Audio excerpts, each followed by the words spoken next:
Ya. Salah satu daripada kesesatan dia ajaran Qadiani ini, tak payah lain-lain ya, tak payah lain-lain, dia ubah Al-Quran. Ya. Dalam ini tak ada ya, tapi dalamnya ada ya. Salah satu daripadanya inna anzalnahu fi lailatul qadr. Ya, ditukar inna anzalnahu fi qadiyan.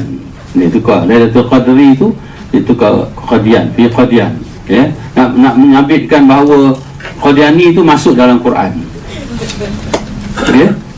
Dia ubah satu dia cukup dah, habislah ya. Dia ubah satu tu habislah. Ya. Habis rosak akidah, tak payah nak siasat yang lain. Saya highlightkan itu. Saya kata kalau Al-Quran ini diubah satu ayat, satu huruf pun cukup, ataupun diubah satu baris daripada huruf pun cukup, ia merosakkan akidah. Terdapat sekurang-kurangnya 240 aplikasi Al-Quran digital dalam talian sama ada percuma maupun berbayar, namun perlu berwaspada dalam memuat turun aplikasi itu kerana wujud versi Al-Quran yang diselewengkan dipercayai untuk memurtadkan umat Islam. Jabatan Pengajian Al-Quran dan Al-Sunnah Universiti Kebangsaan Malaysia UKM mengesan terjemahan aplikasi The Holy Quran terjemahan bahasa Inggeris yang bercanggah dengan fahaman Ahli-Sunnah wal Jamaah. Laporan khas Ulama Alamaya oleh wartawan Wan Zarul Azri. 20 aplikasi diselidik. Selepas diteliti, ditemukan kesalahan pentafsiran pada The Holy Quran, Arabic Text and English Translation meskipun ayat Al-Quran tidak diubah. Meskipun ayat Al-Quran tidak diubah. Meskipun ayat Al-Quran tidak diubah. Semakan lanjut mendapati aplikasi berkenaan dikelola oleh komuniti Qadiani atau Ahmadiyah yang diharamkan oleh Jawatan Kuasa Fatwa Kebangsaan.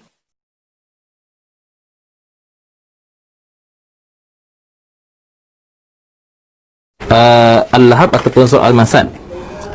Allah SWT berfirman, Bismillahirrahmanirrahim, Tabbat yada abi lahabin watab. Maksudnya binasalah kedua-dua belah tangan Abi Lahab tadi dan binasalah dia.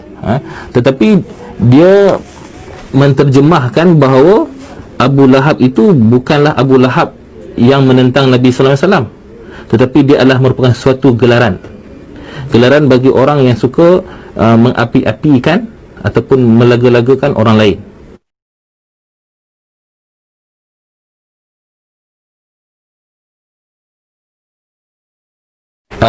Al-Lahab ataupun surah Al-Masad. Allah SWT berfirman, Bismillahirrahmanirrahim, Tabbat yada abi lahabin watab. Maksudnya binasalah kedua-dua belah tangan Abi Lahab tadi dan binasalah dia. Tetapi dia menterjemahkan bahawa Abu Lahab itu bukanlah Abu Lahab yang menentang Nabi sallallahu alaihi wasallam, tetapi dia adalah merupakan suatu gelaran bagi orang yang suka mengapi-apikan ataupun melaga-lagakan orang lain. Izuli bimbang versi Al-Quran Qadiani dalam bentuk cetakan dijadikan aplikasi dan boleh dimuat turun secara percuma.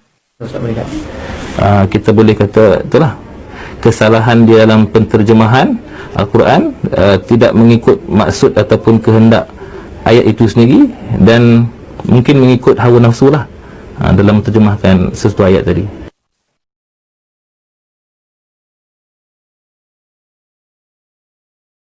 Ya qalbi yazkur. Kita digemparkan dengan tajuk berita muka hadapan berita harian Al-Quran dicemari.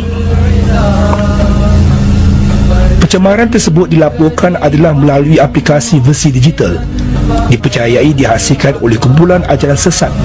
Melalui gambar handphone yang dipaparkan oleh berita harian, jelas terdapat penambahan ayat Al-Quran di dalam aplikasi tersebut. Sebenarnya sebelum penyiaran berita ini, pelbagai pihak telah mendedahkan dan menyebarkan perkara tersebut.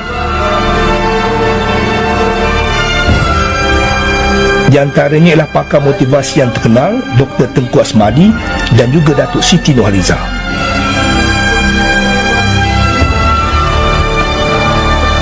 Persoalannya sekarang, apakah benar gambar yang dipaparkan tersebut adalah aplikasi daripada Jemaah Ahmadiyah yang diejek dengan panggilan Qadiani? Jemaah Ahmadiyah telah menafikannya dan menuntut keadilan kepada pihak berita harian. Mereka telah mengutus surat memohon pihak berita harian memberikan bukti bahawa gambar handphone yang dipaparkannya adalah aplikasi yang dihasilkan oleh Jemaah Ahmadiyah. Tetapi selepas 7 hari, pihak Berita Harian gagal memberi sebarang respon. Ini membuktikan berita tersebut adalah palsu dan berunsur fitnah serta hasutan. Jemaah Ahmadiyah telah membuat laporan polis untuk membolehkan pihak polis menyiasat dan mengambil tindakan yang sewajarnya. Pihak berkuasa harus menyiasat perkara ini. Pertama, siapa dalang sebenar yang mengeluarkan aplikasi tersebut? Atau siapa yang membuat superimpose yang memasukkan ayat-ayat lain di dalam surah tersebut?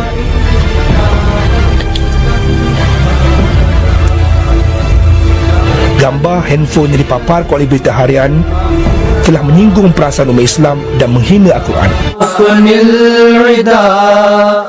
برا كريما محسنا بحر العطايا والجدا